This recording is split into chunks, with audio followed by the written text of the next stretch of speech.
Alrighty, there we go. So, hello everybody. I'm so excited to have you here for this Wayfinder Society event. It's the first event of our College Perspective series, researching plastics through science and sociology. And some of you might be familiar with our work here at Algalita, and some of you might not. And so, in a very quick introduction, Algalita, back in 1994, was the first organization to ever be dedicated to addressing this issue of plastics in the open ocean, understanding the human impact, and really going into how, on a global scale, this material has impacted us. And so our founder, Captain Charles Moore, was the first ever to bring this conversation to a global stage, really being the founder of this global movement and this strong movement that it is today.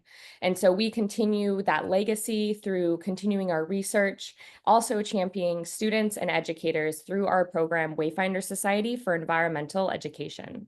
And with Wayfinder, we offer toolkits and lesson plans and mini grants and a ton of other ways to support the next generation and those individuals of educators who are empowering the next generation as well. And so that's our approach here. And we couldn't have thought of a better way to bring this conversation around research in college and those different opportunities that students have done to further the research in this realm of plastics, environmental degradation, climate change, and really understanding how interdisciplinary the concept of plastic is. And so I'm really excited for the panelists who are here with us tonight, or this evening, or whatever time it is, wherever you are at in this world. And yeah, like I said, my name is Emily Wanis. I'm the engagement director for Algalita, and I have a couple of my other colleagues here. Our education director, Annika, will be covering the chat. And so if you have questions or comments come up, please be interactive in the chat, and so we can personalize this event a little bit more.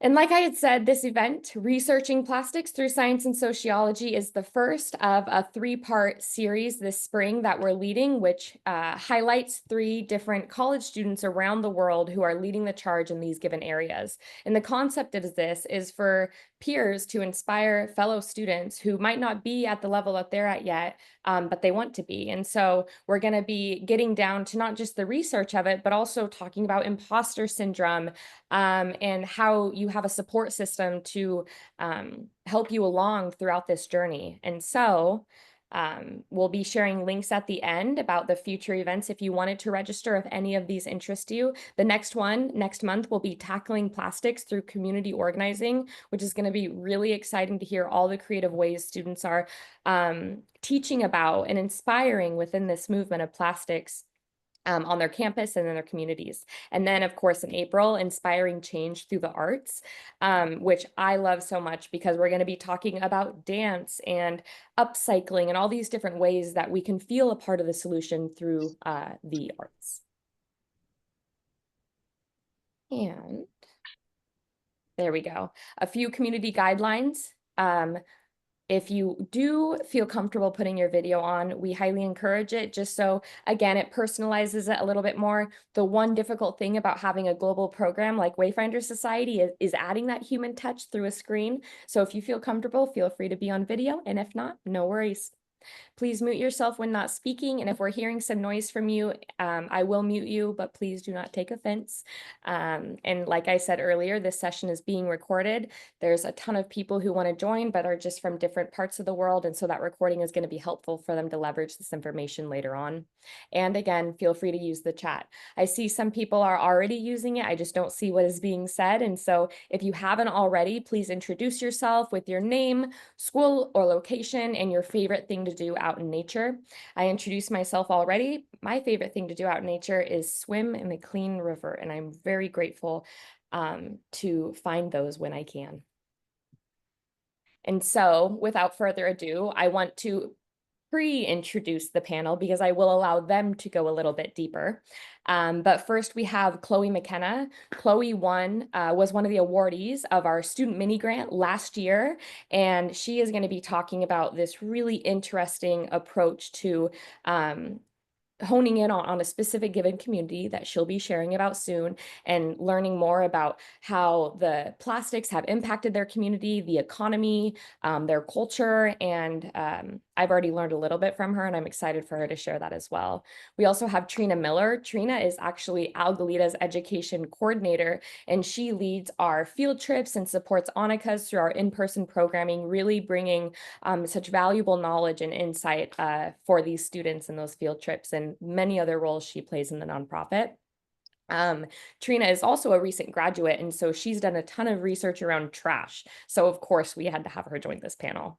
And then lastly, Hannah Sherrod. Hannah was also a last year mini grant awardee for our student mini grant, and she is now in her graduate program in England. And so because of that big time difference, she really wanted to join and provide information and her experience to this panel.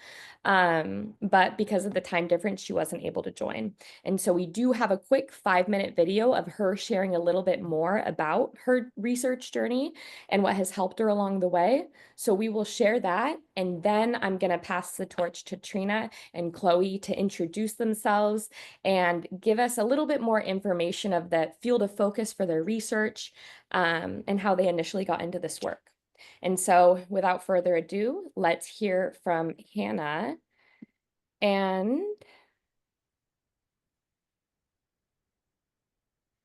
let's see if this will play.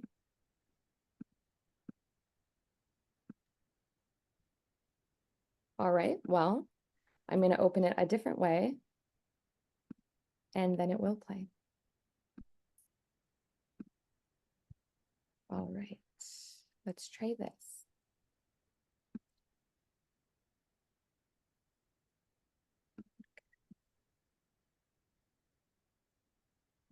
Sent.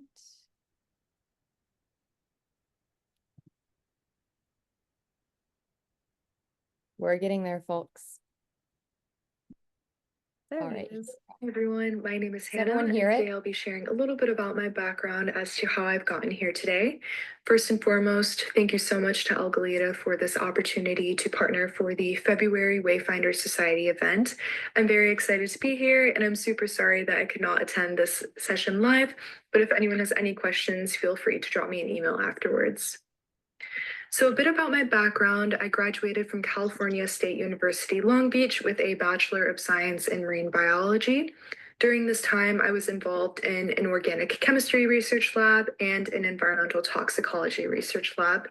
I also volunteered at the Moore Institute for Plastic Pollution Research. And after I graduated, I was hired as a data scientist there. And now that brings me to where I am today, where I'm currently studying marine vertebrate ecology and conservation as a master's student at the University of Exeter in England. So my current research, I'm exploring the potential impacts of microplastic translocation in marine vertebrae. So when an animal ingests plastic, it goes through their digestive system, but sometimes these pieces can end up in other systems as well, which is what translocation is. And so although recent research has shown evidence of this, the health impacts, as well as how these pieces are translocating, are relatively understudied, which is what I'm currently exploring in marine vertebrae. I also wanted to acknowledge my previous mentors that have helped me to get where I am today. So Dr. Wynne Calger from the Moore Institute was my mentor when I was a data scientist there. He was always just very supportive, and any questions or challenges I had, I felt like I could talk to him about them. And Dr. Erica Holland, who is my environmental toxicology research professor, she always just made the environment feel very welcoming, and she would have gatherings for all of the lab members outside of labs so that we could all get to know each other. And also Dr. Michael Schramm from Sociology, who's my organic chemistry research professor. I was involved in this lab from my freshman year, so sometimes it could be intimidating since I was also a marine biology major and not organic chemistry, but he was always there again to answer questions and to just help if there was anything that I needed help with. So I cannot stress enough when finding mentors or supervisors, you want to make sure that it's someone that you can talk to, communicate with. You're going to be working on various projects with them. So you want to really make sure that it's someone that you can go to if you need any support for anything. Now moving on to some scholarship tips. So just searching online with any keywords that may apply to you. So I remember searching a lot for scholarships related to women in STEM or things like education abroad. Also, using your resources. So, talk to your professors and mentors as they might know of some scholarships or grants, and just keep applying. Don't get discouraged if you don't get your first one. The more you apply to, the higher likelihood that something good will come from it. And now I just want to talk about some realizations and advice that I've gathered along the way. So, first, imposter syndrome is very real. To say I feel this often is an understatement, but I want to share an experience that I had a couple of years ago. So, I attended this conference. It was one of the first conferences that I presented at. And I remember just feeling very nervous before the presentation.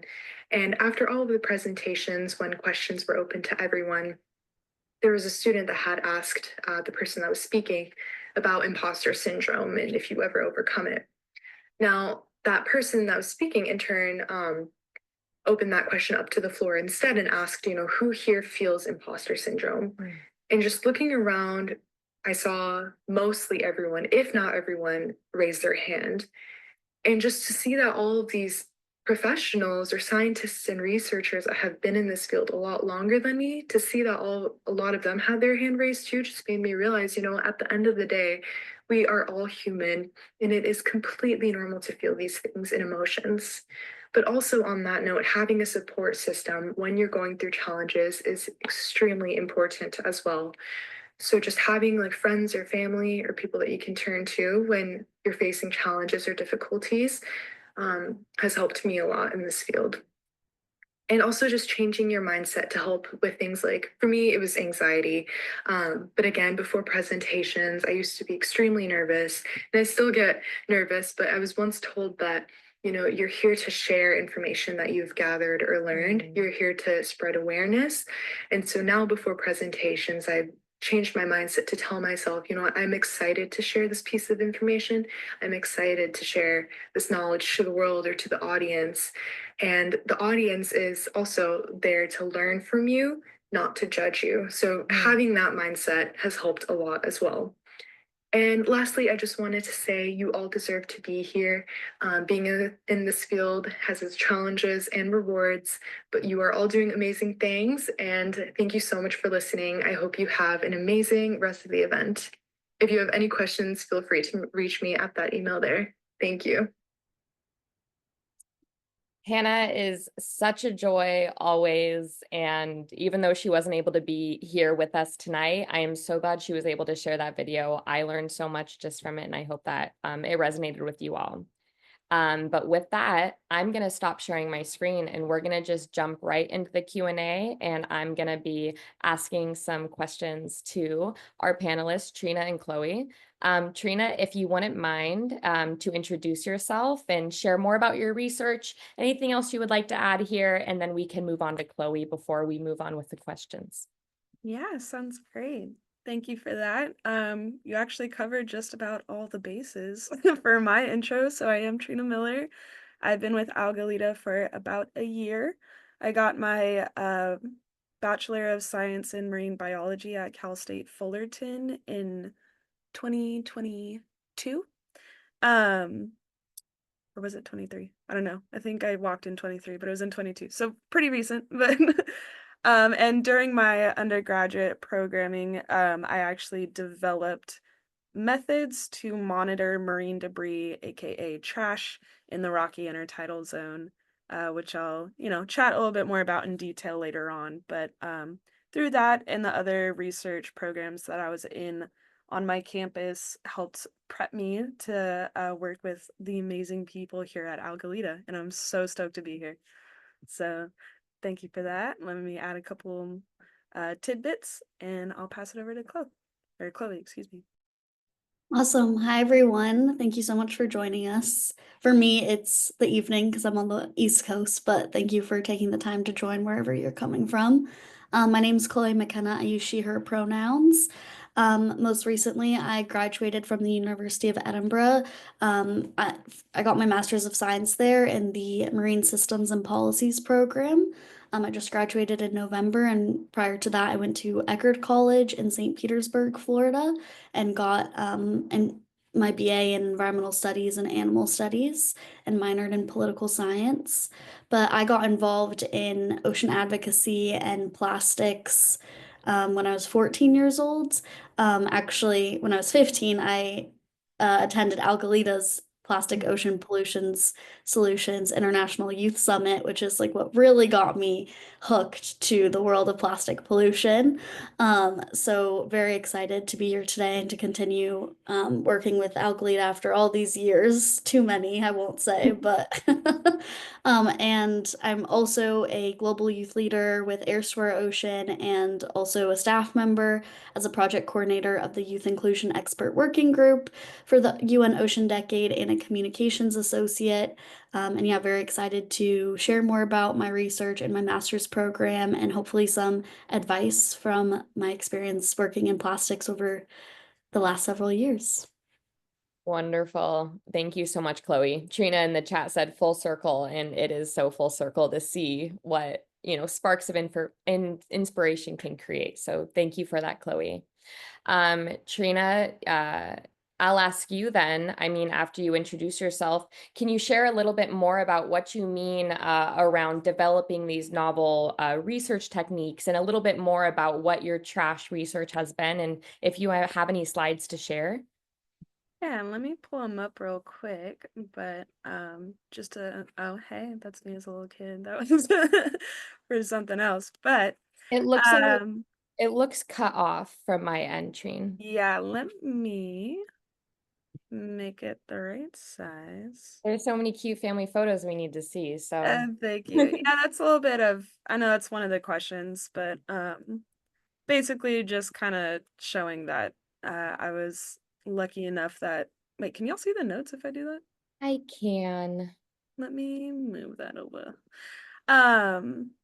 Yeah, I was super lucky to grow up in a household that like really cared about nature. So it was just very ingrained in like my upbringing to care about the earth and the world. So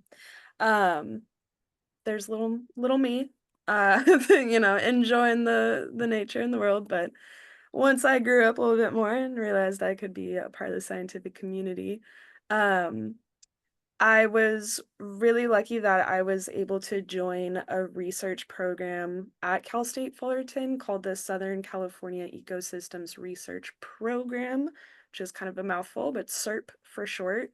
And during that class, it was a summer class, and every single week we were basically exposed to a different mentor who was working on a different research project. And in that very short week, we helped them develop either an aspect or like a totally new part of their project, and then collected data and presented it all in 1 week. And we did that multiple times.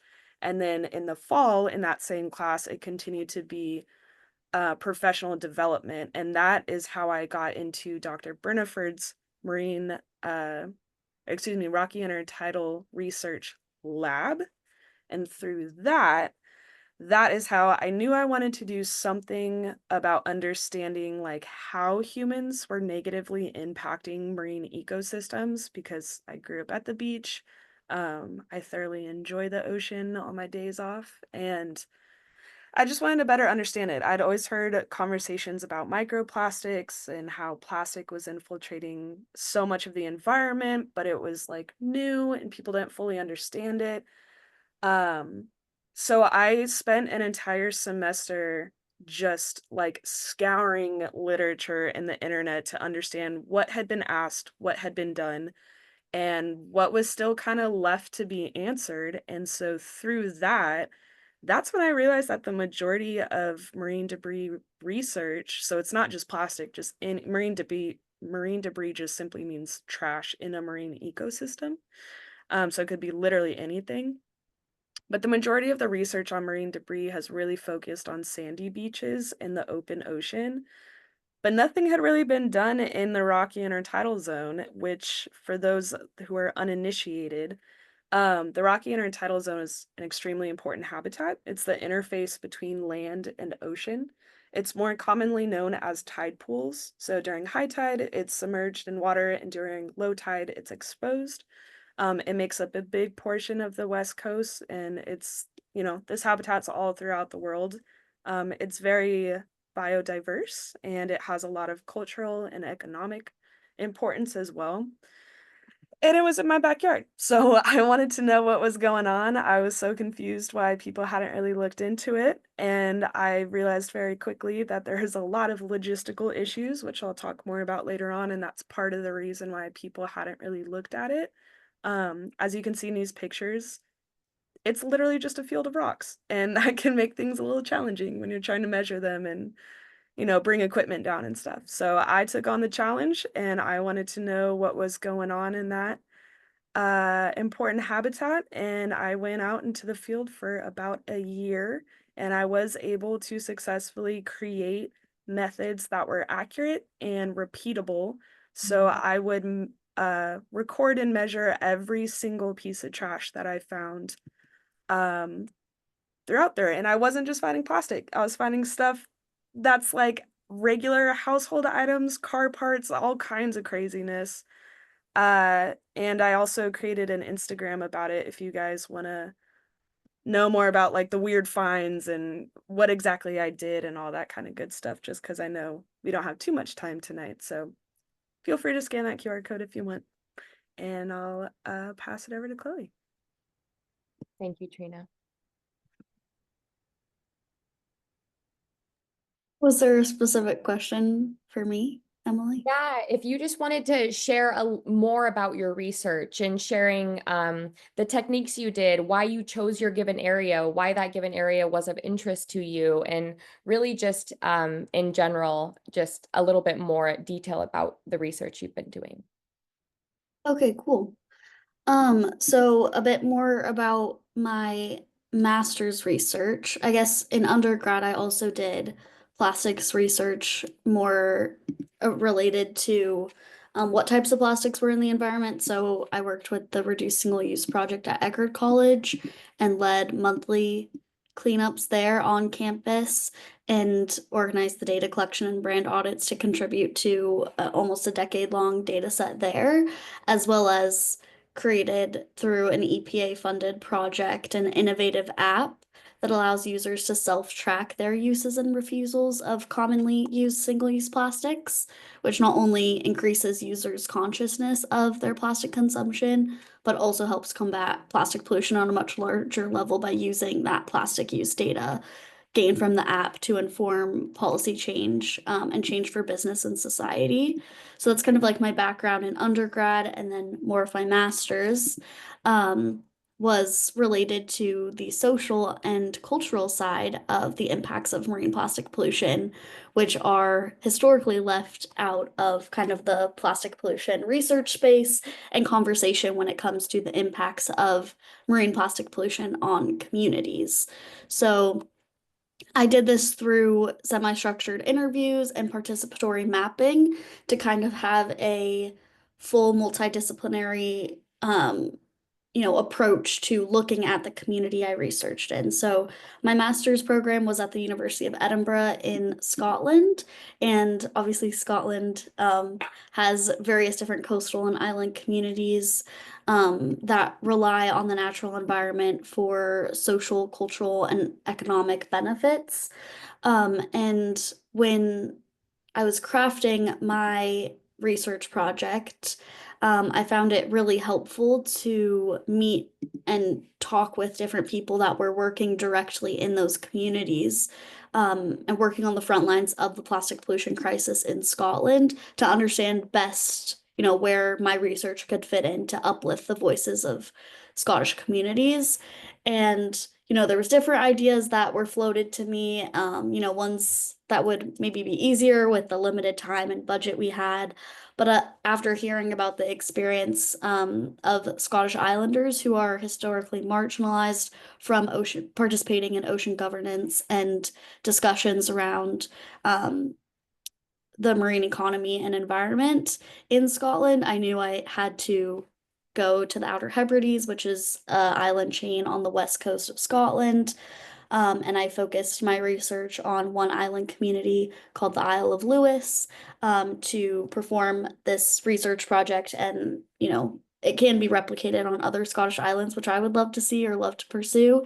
But ultimately, with the time I had for, you know, a 2.5 month long research project and to complete my paper and everything, it was very accelerated time frame, but I was only able to focus on the one island, but really gave me a strong insight to their experiences, you know, living on the front lines of large amounts of marine plastic pollution from the aquaculture and fishing industry, from the tourism industry, and also just like where they're positioned, they receive lots of marine debris from other parts of the world, as well as they are right on the edge of the Atlantic. There's nothing between the island and Canada, so there's a very large area and lots of different environmental and tidal factors that influence the types of plastics that they're receiving as well. So it was very interesting project, and yeah, happy to answer, you know, more questions about the process and the findings as well. Thank you so much, Chloe. And I know that when we chatted a few weeks ago, you were sharing some more information with me about your research and, you know, this idea of this gap in research around interviewing, wanting to hear directly from these communities impacted. You're right, there is a gap, and it's really incredible to see the work that you're doing there. One thing that I found really interesting too is just the different ways that we can get inspired by other cultures' use of materials, how they get adaptive. And so if you wouldn't mind sharing more information around this idea of reuse. And yeah, I just found that really inspiring. Yeah, maybe I could find if I could share my screen. Yes, I Um, have co-hosting abilities. But yeah, definitely in the Scottish Islands specifically, there's a huge culture of reuse and upcycling. Here, let me see if I can find the slide. So I did document, like, one of my goals of my research was to document like the human plastic pollution interactions. And one of the big ones is upcycling, I would say. And these are just some of the ways and uses that individuals that I interviewed have reused or upcycled marine debris that they find. So something, you know, about living in a rural island community that, you know, you are effectively or essentially cut off if the ferry doesn't come. And, you know, decades ago, there was way more limited resources on the island. So I heard some really interesting stories about, you know, things washing up and what they were used for, or how waste and garbage was disposed of, which kind of also influences what you find still there. But this culture, or this, you know, idea of upcycling has always existed in this community, when you live off the land and you reuse the things that you find that wash up.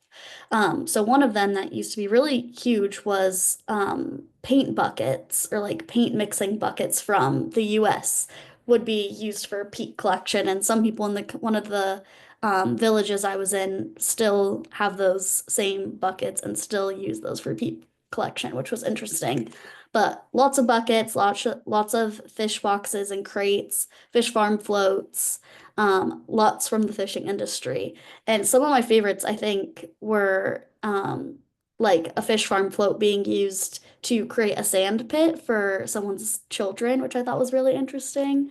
Or more useful things for a croft or like farm, is using it as a culvert or a drainage tool. You can see here in the photos on the right, someone used a salmon feed pipe from a salmon farm to grow, you know, different things in their polycrub, you know, upcycling different buckets and buoys to, you know, grow different things in. But yeah, it's definitely just kind of inherent in the culture, whether you're an Indigenous islander or you've moved there, to kind of use things that wash up on the beach, which I think is really interesting, but does put a lot more pressure when you have now mass amounts of marine plastic pollution washing up, of it's almost like too much to deal with. So kind of an interesting balance. Yeah, thank you so much for adding that. I was just so inspired when you shared that. And we could, here in the US, really take the hint for sure around reuse and upcycling. Okay, so let's talk about money now. We always need to know about the money, where it's coming from. So how was this research funded? Did you have to get scrappy and find it from multiple sources? But what did that look like and how did you find those different resources? And Trina, if you wouldn't mind answering this one first. Yeah. Hannah actually said it really well in her presentation. So, um, finding keywords and kind of like sticking to those, whether it's like your topic or like habitat that you're specifically researching, having that like in my back pocket helped me find like little independent scholarships or stipends. But usually it was very helpful that through the SERP research program, I had mentors that like helped me kind of get connected with their network of like federal grants or like very common Coast Keeper is an organization that gives out funding, Sea Grant, like SEA, those like very consistent large organizations, even NOAA. But aside from that, like even if I didn't have those mentors, like I would have asked professors or other people, which honestly sometimes I did also do. So you'd be surprised how willing people are with like trying to get research to be funded and like help you with different even like job boards too. Sometimes you can find scholarships through that, but it kind of depends. But I mostly got it through major funders like I just mentioned and put in the chat. And I kept applying to those every single semester, and that's how I got funding for it. Also, my specific project, actually didn't require that much equipment. I really just used transects, which are like massive measuring tapes, that I actually borrowed from several professors.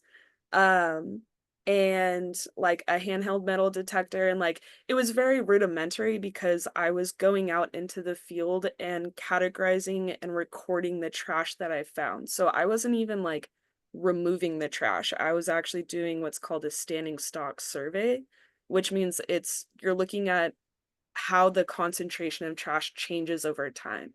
So I didn't even need equipment for like getting stuff out, but that funding really helped me get volunteer help and it helped me pay for my tuition because this was a very time intensive field project. Um, so I always had jobs, but it really helped subsidize my tuition, and that's where I needed the money for my specific project. So it just kind of depends on like what you need, but having those major places that you can find consistent funding and having a nice spreadsheet of all of your expenses so you know like exactly how much you need and if you're getting enough funding coming in. So that's how I did it.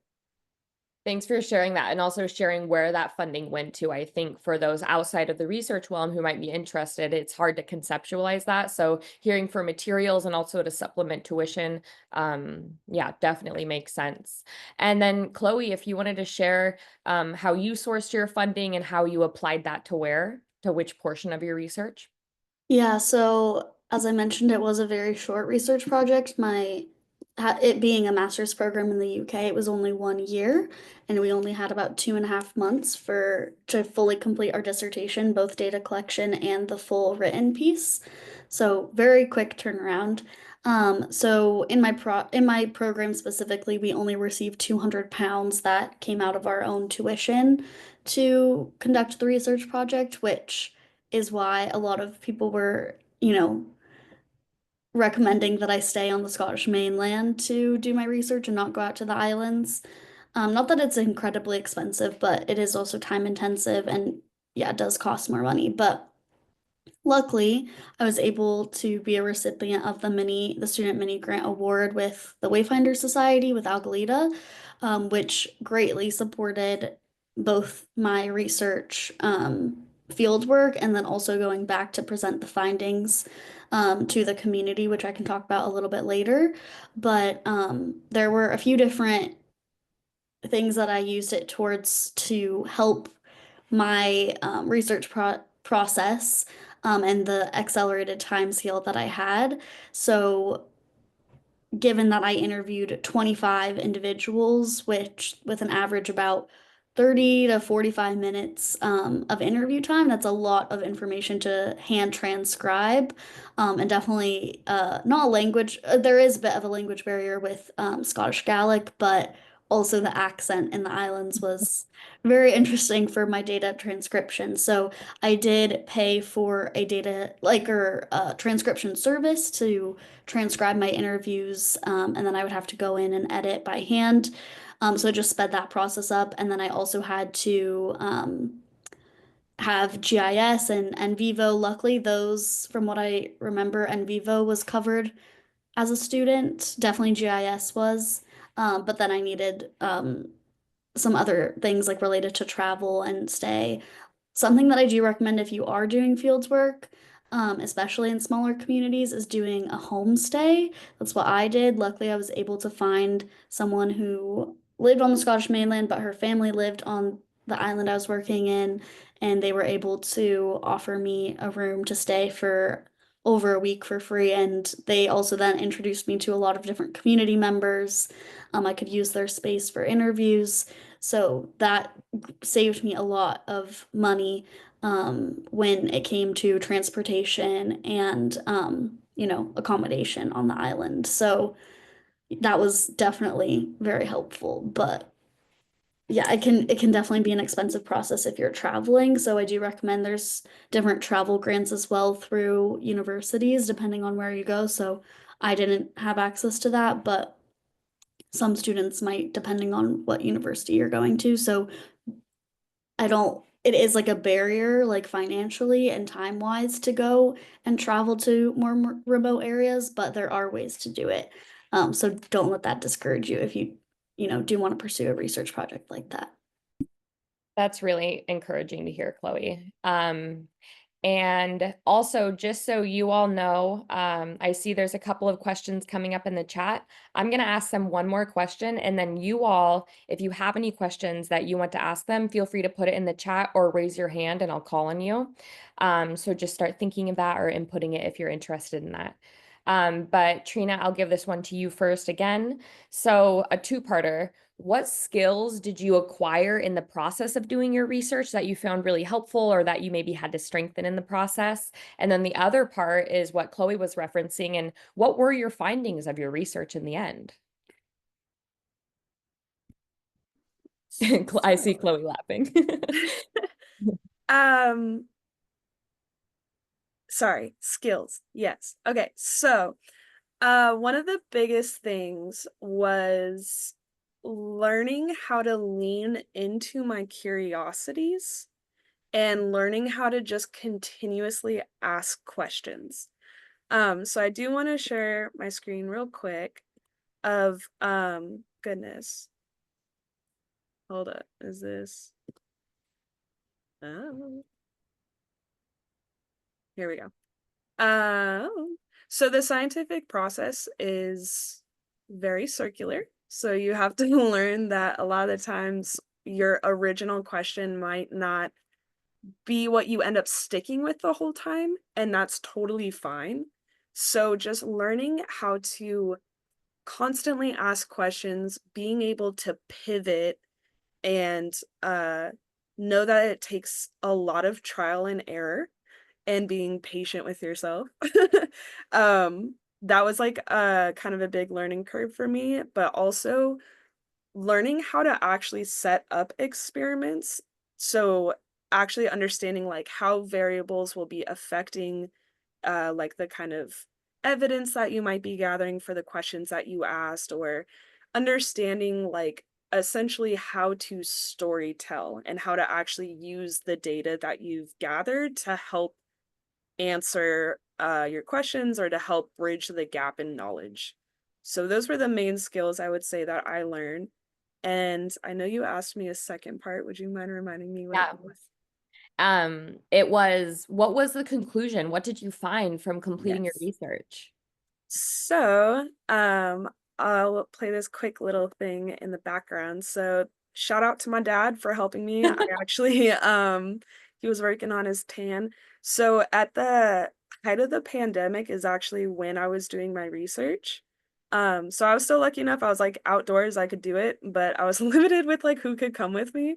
So my dad helped me out a lot. So shout out to him. And this is us out in the field. So we set up these like belts are what they are called, or columns of the transect tape, and I walked up and down every single belt across 24 meters of beach from the cliffside all the way down to the water's edge. And like I mentioned, I categorized and recorded every single piece of trash that I found. So a lot of this project was literally just figuring out how to set this up and how to make it so I knew I was at the same exact research site every single time. So before I had the transect tapes, like I was using nylon ropes. I found out very quickly, like they moved too much. It wasn't accurate. I couldn't like measure the distance of anything. So I had to scrap that. I used to have like a bigger survey area. That didn't work. It like was too long, too much to look at. Um, the types of categories of trash I had evolved a lot over time because I was finding such different stuff. So the most common things that you find on sandy beaches tend to be cigarette butts, um, food wrapping, and kind of depending where you're at in the world, it could be straws or other like very common things we might be thinking of. But in the rocky intertidal, as you can see from here, I was finding a lot more. So I was finding like car parts, furniture, cooking equipment, like everyday things. So I had to change my categories around. And that was one of my main findings is the fact that I was finding such drastically different types of trash in this understudied area compared to sandy beaches in the open ocean. Also, I realized that throughout time, I started to notice the same unique individual items, which I wasn't anticipating, but it was a really interesting concept. And so I started to take a picture of every time I noticed something, and I would make like the more notes, the better. So I was able to trace my steps back, and I noticed that certain items were actually being retained in my research sites, which is very important because it's indicating that beach cleanups can actually be really effective. Because if it's the same type of stuff that's there and you clean it up, then hopefully it's not coming back, right? So aside from that, those two things, the last major finding was that the type of trash I was finding seemed to be influenced by the types of activities that were going on around it. So I had 3 sites, all of which were centered around a potential input source of debris. So 2 of my sites had storm drains. Another site had like a very well-known local hangout at the top of the cliffs.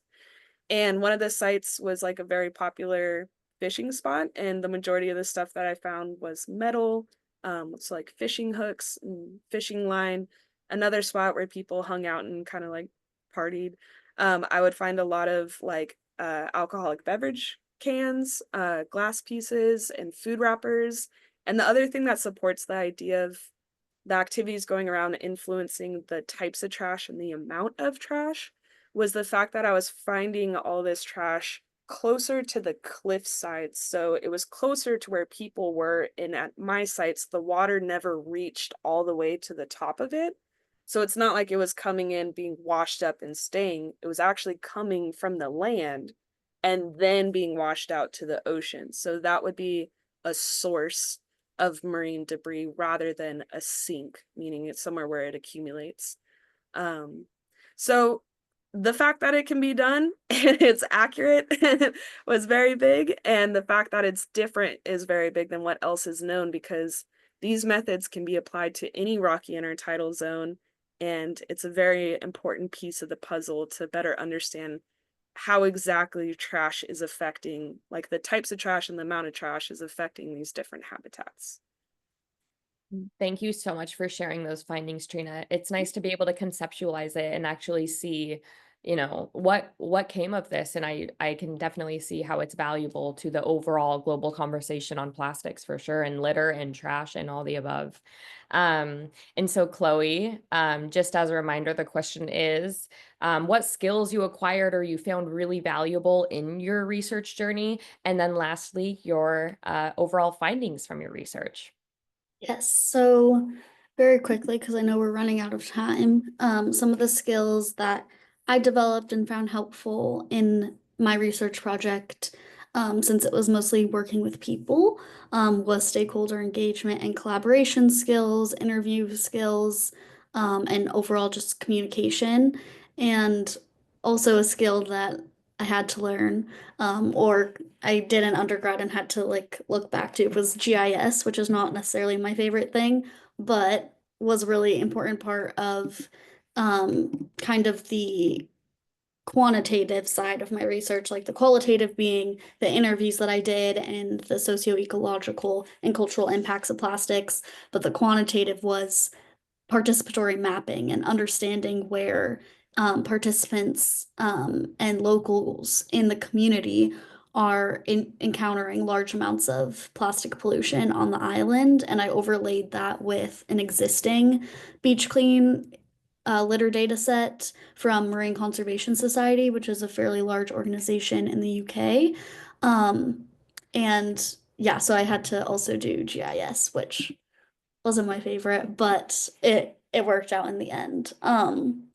So that was kind of like a challenge, I guess, in my research, as well as an en vivo, which if you're not aware of that program, it is used to analyze different interviews in the social science space, which I had never used before my master's program. It was very, yeah, new to me as well.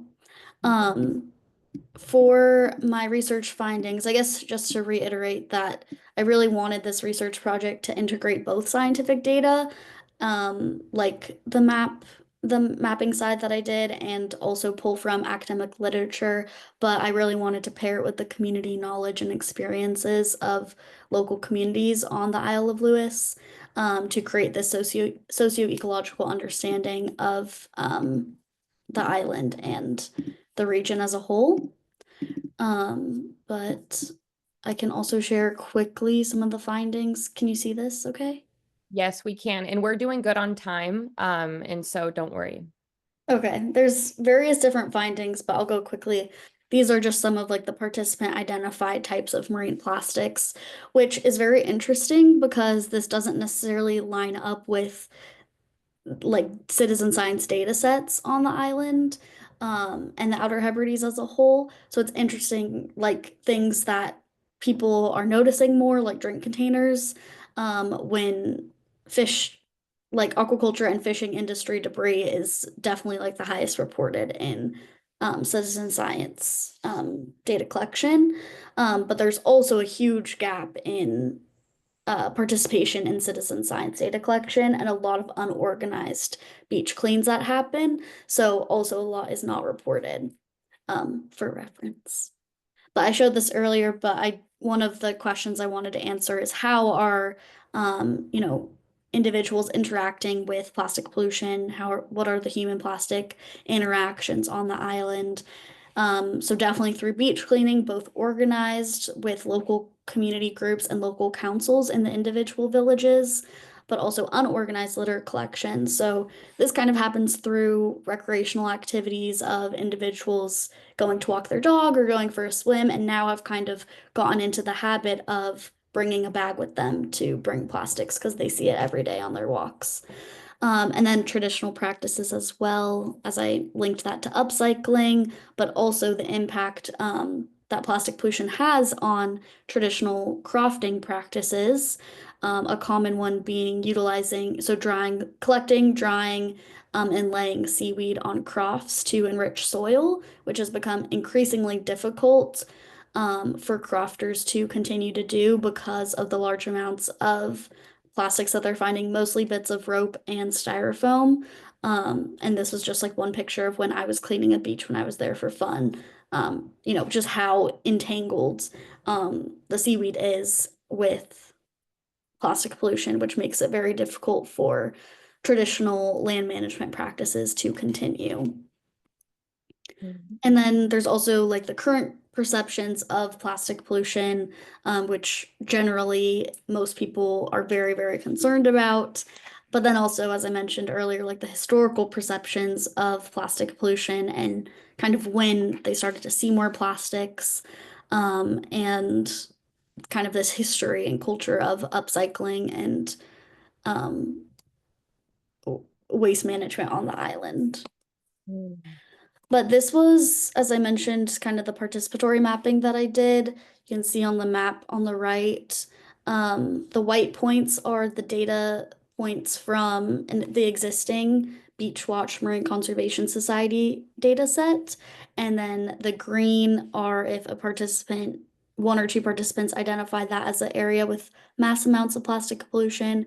And the blue is if 3 or more participants identified that. I think it's important to note, so in total, there's 66 locations that were identified as areas that had worse levels of marine plastic pollution on the island. Most of those being on this side, on the western side of the island, and these are either very small villages or unreachable by car and only accessible on foot or by boat. So they are very remote areas. But I did interview 25 people, but this is 22. That's because 3 participants said that the whole island is terrible and there's not one area that's worse than the others, which I do think is really interesting. But this, like utilizing this method, I think is really important to involve stakeholders in the communities to understand like where needs to be prioritized when it comes to cleanup and prevention. I already showed this, but upcycling was a huge finding of how individuals are doing that. And obviously, overall negative impacts were found for humans interacting with plastic pollution, as to be expected. But overall, there is an extreme amount of time of interacting with plastics and putting effort towards combating marine plastics, which result in these negative and individual and communal impacts and concerns. The most important or the most common to note were social concerns of there's a huge reduction in time for community and recreational activities when effort is being put towards marine plastic pollution cleanups. There's an impact on mental health and well-being of, some folks express that, they go to the sea to, have a break. Blue health is very important for coastal and island communities, and that's being impacted when they're seeing, beaches that they often visit or have grown up going to, or cultural sites being inundated with plastic pollution, as well as volunteer burnout, which I'm sure a lot of us have experienced as well. Cultural impacts being, it's influenced the engagement of these tangible heritage elements. So, cultural sites or areas of cultural importance. It's diminishing these experiences for individuals and visitors with the presence of plastic pollution, and then the traditional practices for land management, as I mentioned. And then also a lot of individual community members are putting their own time, and obviously their time, but also their own resources and money into beach cleaning. And being a very remote rural community, it makes it very difficult to remove and transport large items, especially back to the mainland, to actually be upcycled. Right now, there isn't an operational way to upcycle on island due to the amount of cost. There is a really great organization that has the tools to do it, but not the cost to power it. But the removal, transportation, and upcycling does cost a lot, so that is a huge barrier. Some folks were concerned with tourism. Interesting to note, there were a few individuals in the tourism industry that are not concerned about impacts on tourism. But overall, large amounts of impact or large amount of concern for tourism. And then also livestock health and safety, with crofting being such a large part of these communities, both from a cultural and economic perspective. There were different individuals that expressed concern for the health of their livestock. And then one of my questions that I really wanted to answer was like what the future of plastics and waste governance on the island will look like and how it can be more equitable, sustainable, and community centered. And these are some of the keywords that you see in this diagram on the right that individuals really wanted. And they do see the community and as a huge solution and leaning into working on the island, upcycling, reusing, in their island community as being important, which requires a lot of collaboration from all areas of society, business, and government. So definitely a lot of work to be done, and then I also came up with different recommendations, which I would be happy to share via email if anyone was interested. Thank you so much for that, Chloe. And, going back to those skill sets and, you all, both of you laying out the different techniques and the different practices that you leveraged, even the type of softwares, you really see that, there's so many different aspects of this. And, I think being able to name and understand in these areas where your research has been, of the concentration of what type of plastic materials or other material that's there. And, naming that I know is going to be so beneficial for future researchers who want to build upon your research. So thank you for sharing that. I do want to highlight just a quick 2 questions that was answered in the chat. Wes asked, is the current administration here in the US going to cut NOAA funding? And Annika had shared that, yes, likely NOAA funding and federal funding will be cut under this administration over the next few years. And so look for state funding, look for institutional funding from your school, look for organizations like Algalita who are offering funding for these different research projects. And if you ever have questions about that or looking for those different, I'm sure our team could assist in some way or another. So let us know if you have questions. The other question was from King, that the question was, how is it for funding? How is it usually delegated at different parts of the research project? And Trina had mentioned that it's really kind of a case-to-case basis. And when you're applying for this funding, you're able to say, this is what I need it for, whether it's for materials or for travel or for tuition. And so that's really nice that you can personalize it to your needs. And then Wes had another question in the chat. That is, are you able to measure microplastics? That's probably where the fishing gear data is dominant. And I didn't know if either of you or Annika had any, any things to help with that answer. I think that was for Chloe, but I did just want to add, for my research, I thought it was so interesting that I wasn't actually finding any microplastics in the rocky intertidal. Which, by the way, I looked in San Pedro, California. I forgot to mention that. But that doesn't mean that they weren't there. So I have a hunch that the microplastics were actually like below the rocks, like deeper down. So like I wasn't moving them around. I also couldn't because they were like straight up boulders. So it was really interesting. Like that is one of those areas where it's like people could totally look into that for like that habitat.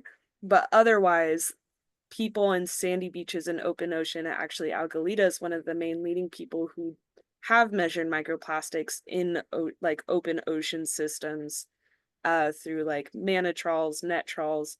And there are different methods you can use on sandy beaches as well to help identify like natural and synthetic materials, so microplastics. I don't know if that was something that, I know, Chloe, you mentioned you were finding a lot of styrofoam and microfibers, it sounded like, in the soil. Is that something you measured? Yeah, there's a huge problem with polystyrene on these beaches because the mostly the mussel farm floats have styrofoam in them and they often float away and break away. It's very, very common. So oftentimes, especially one of the villages I was staying in is right across from mussel farm. So they quite often find like broken floats, which then comes with lots of polystyrene that was once inside it. So I can share one of the individuals that I met came up with her own creative way to be able to shift through what they're finding on the rocky side, because there's both rocky beaches on the island as well as really beautiful white sand beaches that you look like you're in the Caribbean, but trust me, it's freezing cold water. But she would, yeah, this, I think this is just an example to kind of see more of. This was just from, we did a 10-meter survey, and this was from a very, very tiny section of that. It's very hard to get like individual styrofoam beads out. I'm sure a lot of you have experienced that when doing cleanups and data collection. So something that she does is uses this like colander and puts it in a bucket and pours water so the styrofoam beads float, and she can scoop them out and get rid of them that way. Because if you try to individually pick them out of the sand, you know, it's very hard. But so a lot of it, yeah, is that would be categorized as polystyrene, but just with the contextual knowledge of knowing that's coming mostly from aquaculture, you know, equipment that is considered, yeah, fishing industry debris as well. But yeah, mostly bits of rope there. It's very uncommon from like where the island is located to be finding nurdles. They're very common outside in the beaches outside of Edinburgh, because there is a plastic production plant on the river that then feeds into directly into the ocean, as well as it being a major shipping lane where nurdles are being shipped out from. But when I was there, we did find a nurdle, which I think she had said that she had never found one before. So that was very interesting. Still definitely can be found, but a more rare type of microplastic for this community. So it is interesting to see the changes in the type of debris when you travel to the islands in Scotland. And kind of going back to Trina's point of, you know, she had to kind of change up some of her research questions and didn't know what she was going to be finding until she was there and started finding commonly found things. You know, a lot of some of the barriers related to citizen science engagement and data collection in the islands is that these data sheets that are created for the mainland are not replicable for the islands because they're finding completely different things. So they're not really finding nurdles, so that shouldn't maybe be on the sheet. And they're finding a lot more things related to the fish farms that are there in the islands that, you know, you're not necessarily finding on the east coast of Scotland. So very interesting to kind of hear your perspective as well and um, your research approach to that as well, because it's definitely something that's challenging for the citizen science side and community engagement side of plastic data collection there. Yeah. And same, I know we're just about out of time, but I super appreciate you sharing that too, because it reflects what I was just saying as well, is that like we kind of already know that like human activities and populations tend to influence the trash profiles, meaning the types and the amount of trash somewhere. That's really interesting to hear that you like have the data to support that and be like, look, it's also happening across the pond. So that's cool. I appreciate you sharing that. Mhm. Wow, we're about at time. To the both of you and Hannah, who wasn't able to join us.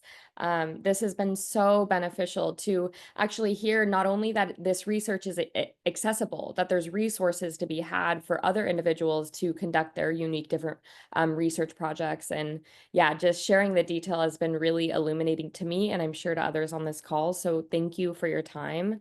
And right before we go, I want to share a quick reminder. So the first one is the Wayfinder Society Student Mini Grant is live. As I said, Hannah and Chloe had been awardees of last year. So this award is available to students anywhere in the world, ages 11 to 25, and we're awarding $15,000 in funding. And so that can be for research projects just like this. It could be to further your education through a conference, or tuition to further your education, hosting community events. It's really a very open-ended scholarship and grant opportunity. And so if you have more questions about that, you can learn more at wayfindersociety.org.